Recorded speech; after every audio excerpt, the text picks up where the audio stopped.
Shalom Acres. No, I'm not zoomed in or anything. This is actually how close I am to the bees. But it's 7 o'clock in the morning or 7:30 in the morning, and the bees are already active. Last night we had a great southwest wind that just kept blowing in warm air, and we got ourselves, it's like 65 degrees out here, and it's beautiful. A little bit windy, but and some cloud cover, but they're saying that the clouds will go away and it's supposed to be sunny, and then tonight and tomorrow we've got a chance for rain. So decided we'd go ahead and work on some of our garden areas. So this garden area here was an area last year that we just put down cardboard, and then we just covered it up. And you can see as the hay's decaying, it's actually allowing a little bit of this weed to grow on top.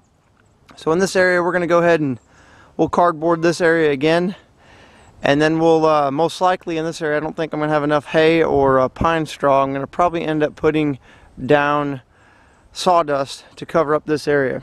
I'll give you a little better view of what that looks like. So it's probably an area that's 20 by maybe 20 by 20. So it's going to come all the way over here by our chicken coop, come all the way down, and then over into here. So this will be an area that we're gonna set up for that. Another area here that we've got. So you can see we did some work on this yesterday. This is where we had all of our potatoes, and prior to that is where we had all of our sunflowers. And then over in this corner, the reason why it's so late getting the stuff together is we had fall cabbage in there. So the cabbage overall, you know, not getting a lot of moisture and other things.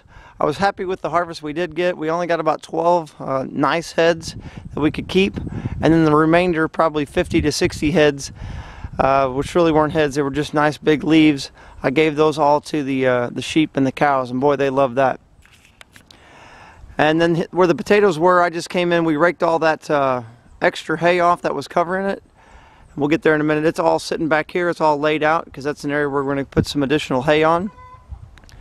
And then in here you can see we've got some dry manure, and then all this is all wet manure that all came from our compost pile. So yesterday Luke and I wheelbarrowed out 18 loads of manure, and we've got it on, well, probably at least about an inch thick. So we've got it everywhere, spread all the way throughout. And what's taking me so long, you can see down in here even, this is just some Swiss chard that we had. You know, there's some over there. And then the other part is we've still got carrots that are still on the ground, and yes, we did get to 0 degrees. The piece that we did to kind of help our carrots was we just covered them up with a piece of plastic, and then we used that tarp to cover up some kale. We'll get to the kale in a second, but you can see the carrots overall, they're still probably 20 plus pounds in the ground. We had about 2 inches of snow, so it patted them down a little bit, but they're still alive, vibrant, doing well, and we're going to leave those in here probably for another couple weeks, because we just really enjoy eating them fresh out of the garden. Works out real well. And I'll show you the curly kale. It seems to be holding on real well. And in the greenhouse, which I've got, which I did not do anything in the greenhouse, it's actually being really vibrant in the greenhouse. And there was no temperature control, anything, so it got down really cool in there. But the heirloom, more of a spinach or more of a leaf-like type lettuce head that you would get for kale, it actually died off, but the curly kale must be able to handle a little bit better of lower temperatures. So we'll see how that goes. So the plan today is I'm going to go ahead in here and I'm going to disc in all this manure just in this section. We're not going to go ahead and put anything, I'm not going to disc anything over here, because if I had my way I wouldn't have disked any of this, but I just needed to get rid of some of the old material that's on top. This here is where we had a lot of our Brussels sprouts and broccoli and all that stuff, and you probably saw the broccoli harvest video. Definitely a bountiful harvest on broccoli. But this right here seems to be minimal on weeds, so all we're going to do is just go ahead and either top coat this with some additional hay like we've already done here, or we're going to go ahead and take some pine straw and put this down.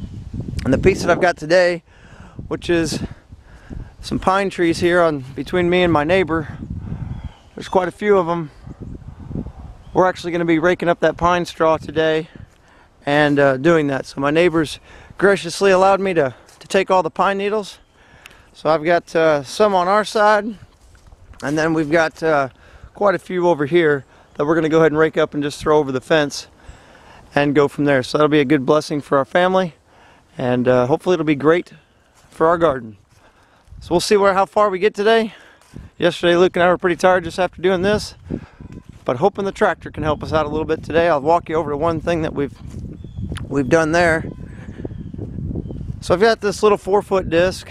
It's nothing fancy, but what I'm trying to do, just so I can get a little bit of penetration, I went ahead and stuck about, I don't know, probably about a 120-pound log on here. I'll strap that down in a second so that way it will not get into the tines, because it could drop down there and get in the tines, which I don't want that, and give us an opportunity to hopefully make quick work of just the light disking we want to do just to break up the weeds, and then we'll go ahead and put a top coat on them, so then that way they can start turning into basically a compost. And it's middle of January, so we're kind of behind the times. Wish I could have done this a month and a half ago, but like I said, we had lots of other items planted in this area, so I had to wait till I got those all out. So stay with us and we'll take you on that journey today. Thanks. Shalom.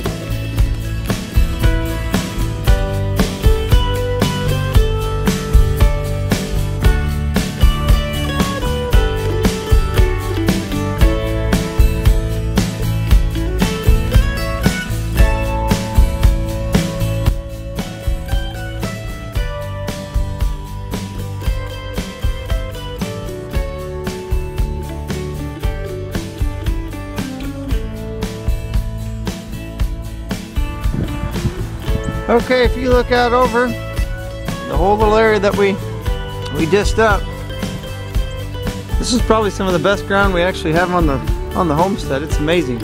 Didn't hear any rocks really, maybe a couple times. Probably dug in a good 6 inches, and overall just feeling really good where we're at.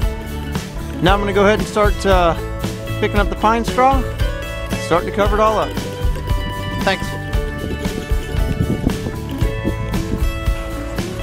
Okay, you can look and see all this area in here used to all be pine needles. Across my neighbor's fence, that all was pine needles. We've got all of that moved over here into the area, our garden area. It's a little windy out, so I'm going to try to talk as loud as I can, make sure that you can hear it. You can see this whole area. The only area we've got green is left is our carrots. And then on the other side of this nice big water tote, this is something that we're working on this year to make sure we've got water in our front garden this year. So we're going to set this up, and then you can see I've got to about right in here is all I've got as far as with the pine straw. This area over here, we're going to set this all up in wood mulch. So hopefully that'll be something that we can compare and see how the pine straw does versus the wood mulch. Thanks for watching. Hope you have a great day. Shalom.